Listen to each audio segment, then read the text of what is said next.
Okay, welcome everyone for our small celebration to mark 50 years since the Welford Arm was reopened. Before we start anything else, I'd like to thank my members, fellow members of the Old Union Canal Society for all their efforts in digging, ditching and everything else and tidying up, painting that we've done here in the last few weeks, and of course for setting up our stand. I'd then like to thank our new friends in the Welford and Solby Historical Society for their efforts also in ditching, gardening, clearing lime kilns, painting and setting up the pop-up museum behind me. Also I'd like to thank Husbands Bosworth Parish Council, also for assistance with hedging and ditching and gardening and things, clearing lime kilns, but also the use of the loudspeaker, but most importantly, the bench. So when we finish the day, please take a wander down to the lock and look at the new bench we put in for you on Thursday. It's a beautiful looking thing. And our great thanks to Husbands Bosworth Parish Council for that. And while you're down there, of course, have a look at the trading boats that will be pleased with your custom. And the final person I think I would like to thank of this parish, young Matthew here, Matthew Harris, who has been probably the most instrumental person in organising all the boats so that they're precision moored with that spaces between them. We filled the space. He's also been organising the painting, the ditching, clearing of the lime kilns, everything else that's gone on. So I think a little round of applause for all these people, particularly Matthew.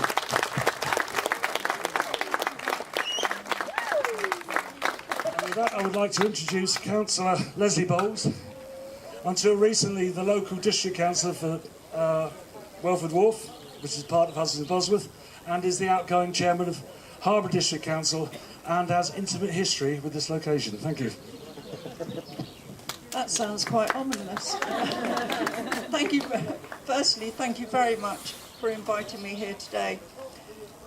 It is quite apt that this is my last official duty as chairman of Harbour District Council, and it is very fitting that it should be here in my old ward, but also because my family and I lived at the wharf just over there for so many years, so I have a lot of memories of the Welford Arm. I can remember my daughters using this area as a playground every day after school and during the school holidays. I can remember when it was Black Prince and they used to hire the boats from here. And my youngest daughter, who was a proper tomboy, making an ice slide from the top of the kilns down onto the canal. That was a very bad winter. So it is great to be here, and I hope you have a fantastic weekend. And everybody that have worked so hard on the wharf, on the Welford Arm, deserves such a good round of applause. Thank you so much. Thank you.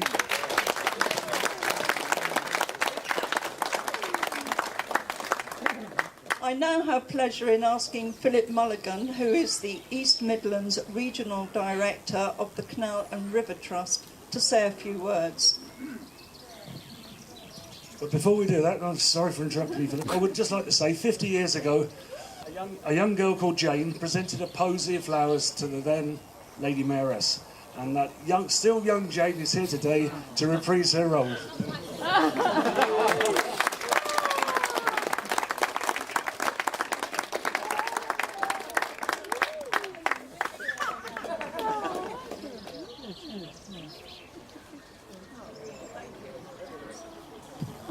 So with that, I'll pass you across to, with apologies for the interruption, Philip Mulligan, Regional Director, Canal and River Trust. Right, thank you. It's a real honour to be here today. I've not been in the role that long, and this is the first festival like this that I've been to, so it's a real education for me. It's wonderful to see. And it's an honour to represent the Canal and River Trust here today. And 50 years is a really suitable point to mark something. I say that as someone who's recently turned 50. And of course, you know, when you do have a birthday like that, you reflect on your life and what's happened in it. And I thought about all the incredible changes that have happened since I've been born, all the social, the political, the economic, the cultural changes. And that's something to be really grateful in much of that change. And we come here and actually we're celebrating the exact opposite. We're celebrating the fact that this hasn't changed. And that may not have been the case. So we're really celebrating the efforts of people like the Old Union Canal Society and others who campaigned, who lobbied, their vision. We're celebrating that because they petitioned British Waterways at the time to reopen this arm, and had they not done that, then this could well have been filled in, as many canals have been, developed on.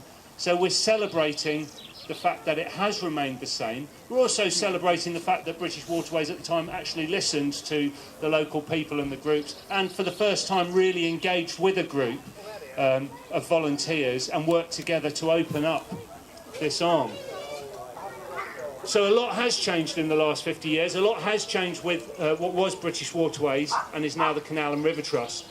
And during that time, the Trust will have had its ups and downs, will have had its various directions and points of focus. But we are clear now, with our new strategy and our new vision, that we've really got two main priorities. The first is to continue the care and maintenance of our wonderful waterways. And you will have seen a bit of that maintenance happening here in the last few days and weeks. And you know, we haven't always been on top of things, but I'm glad to see the site looking so wonderful today. So the second real priority is around bringing health and well-being to the millions of people, the 8 million people who live within a few minutes' walk of our waterways. Now, both of those things, the care and maintenance of our waterways and bringing health and well-being benefits, are not possible without working with groups, societies, volunteers and the like. So I look forward over the next 50 years to deepening our relationship with the Old Union Canal Society, other historic societies, volunteers groups, the likes of Matthew, who've done tremendous work volunteering and bringing the community together here. So the more we work together on our shared interests, the more we will achieve. So with that, I want to congratulate all the people, Steve, and everyone involved in today, and I hope you enjoy the rest of the festival. Thank you.